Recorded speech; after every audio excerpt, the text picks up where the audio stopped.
So, you sent us that research article, Yeah. the one called Complex Social Ecologies and the Yeah. Development of Academic Motivation. Oh, right. Yeah.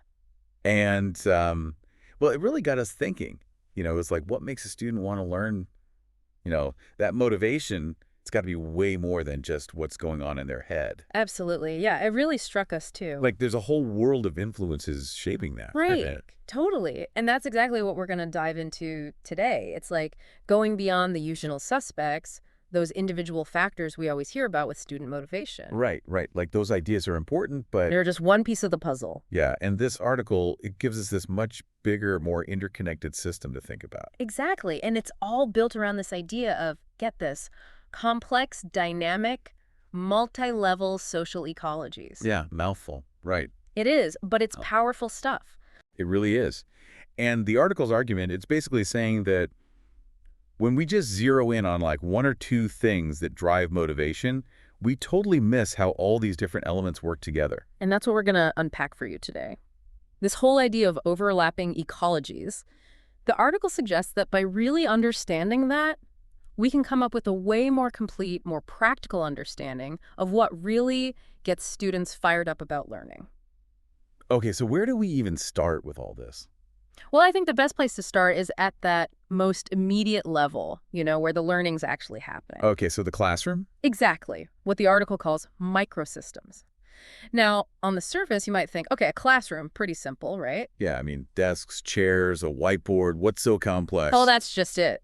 This article dives deeper and it says, hold on, there's a lot more going on in that classroom than meets the eye. Oh, yeah. It's a constant flow of interactions. And get this, the article highlights this need for like really specific, detailed ways to identify which features in these microsystems are actually the ones that make a difference for motivation. So it's not just about being in a classroom, it's about the specific stuff happening within it. Right. They don't give us like a numbered list, but the message is clear.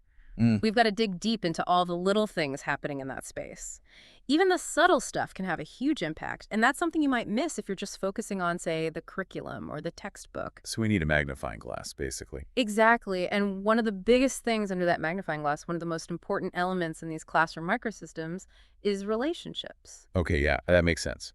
I mean, how a student connects with their teacher, their classmates, that's going to have a massive influence on how motivated they are. It's absolutely fundamental. The article makes it clear these environmental factors, teacher-student dynamics, peer-to-peer interactions, those are like the bedrock for how a student's motivation develops. Think about it. A teacher who's supportive, who encourages you, that can build up a student's sense of belonging, their confidence in their ability to learn. Yeah, I can see that. But on the flip side, negative interactions, whether with the teacher or classmates, that can create a lot of anxiety, erode their self-belief. So it's not just who's in the classroom, but how they're relating to each other. Absolutely. And it goes beyond that, too. It's not just about the people. It's about what's actually happening in that space. Like the actual teaching, the lessons. Yeah, what the article calls pedagogical practices. Things like how are the lessons structured, what teaching methods are used, what kind of feedback are students getting. Things like project-based learning, group work, those can have a huge impact. Right, so it's about creating that environment where students feel engaged. Exactly. Are students given opportunities to be independent, to really take ownership of their learning? Is the feedback they're getting clear, specific, and helpful? Is there a focus on growth mindset, on the idea that they can improve with effort? All these elements within that classroom microsystem can either be huge motivators or massive roadblocks. So it sounds like if we're looking at any learning environment, whether we're part of it or just trying to understand it, we've got to really zoom in on all those different pieces. Absolutely. Look at the teacher's approach, the relationships between students, the overall vibe of the space. Okay, so we've got this complex little world of the classroom. But this article, it doesn't stop there, right? No, it doesn't. It takes us to the next level. Mesosystems. Okay, and what are mesosystems? Well, think of it like this. We've been talking about the classroom, right? All those intricate interactions happening within those four walls. Right. But students' lives, they don't just exist in that one space. They've got their homes, their families, their friends, their hobbies. So mesosystems are about how those different worlds connect. Exactly. The article uses this phrase, students' multiple worlds, and it's all about how those worlds are organized, how they interact, and how that impacts their motivation. So, for example, what's happening at home could influence what's happening at school. Precisely. And the article digs into how these connections, whether they're supportive and aligned or kind of clashing and disconnected, can make a huge difference.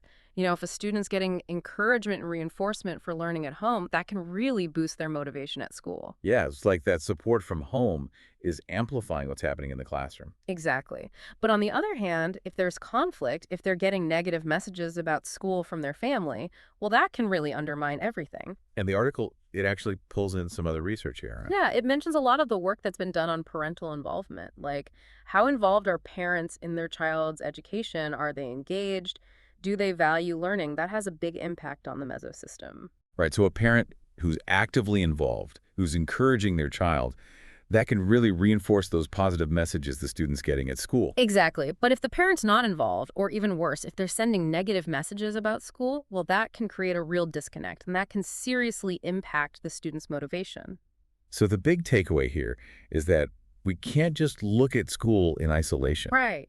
We've got to consider how all those different parts of a student's life, their family, their friends, their extracurricular activities, even part-time jobs, all of that's interacting and influencing how they feel about learning. And these mesosystem connections, they can either be these powerful forces pushing them forward or these major obstacles holding them back. It's all about alignment, right? When everything's working together, when there's consistency, that's when you see that real motivational boost. Okay, so we've gone from the classroom to these interconnected worlds, but the article, it takes us even further, right? Yeah, it does. It zooms out to the biggest picture. Yeah, it's macro stuff. Systems. And what are macro systems? Well, think of it as the really big stuff, the overarching cultural values, the structures of society, even the economic and political landscape. These are the forces that shape the environments where students live and learn. So we're talking about things like socioeconomic status, cultural background. Exactly. And the article, it describes these forces as interlocking systems of risk and resources. What it's really saying is that society isn't this level playing field. Right. Some students have a lot more support, more opportunities, while others face way more challenges. Absolutely. And that's what leads to what the article calls stratified and unequal niches that can either support or undermine motivation. Okay, so break that down for me. What does that mean exactly? Well, it means that some students, just by virtue of their background, their circumstances, they end up in environments that constantly nurture their motivation, that give them the resources and support they need. But others, they're facing constant barriers.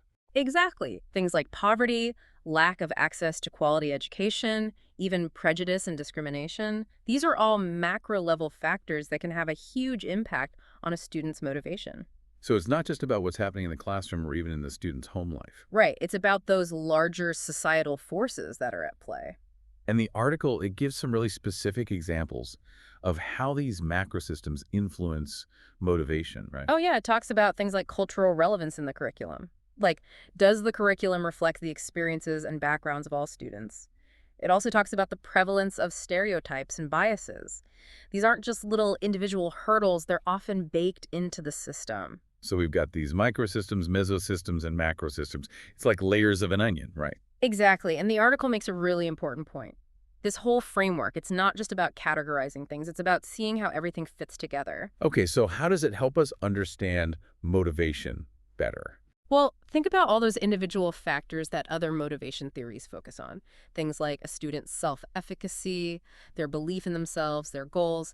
This framework helps us see how those factors are actually influenced by these different layers of their social environment. So it's not just about what's going on inside the student's head. Right. It's about how their context, their environment, is shaping those internal factors. And the article suggests that this wider perspective might even lead to discovering new factors that influence motivation and understanding how they all interact. So to sum it all up, what we've learned today from complex social ecologies and the development of academic motivation is that a student's motivation to learn, it's not just some internal drive. Right. It's this intricate web woven from all these different levels of their social world, from those daily interactions in the classroom to the connections between their home and school life, all the way up to these huge societal forces that shape their opportunities.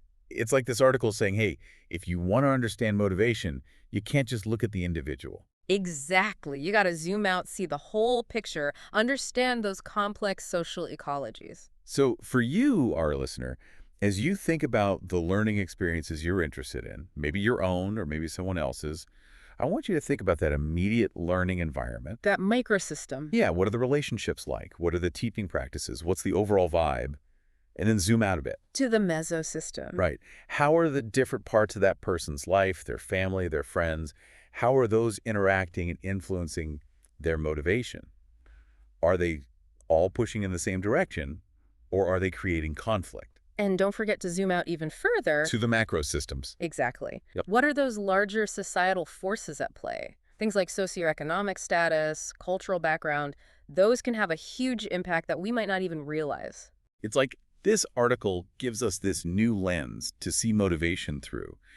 It's challenging us to think bigger, to look beyond those individual factors and really grapple with the complexity of it all. And by doing that, maybe, just maybe, we can find new and better ways to support students and help them thrive. I think that's a great place to leave it, really getting people thinking about these different layers and how they all come together. Yeah, food for thought for sure. So thanks for joining us on this deep dive, and we'll see you next time. See you then.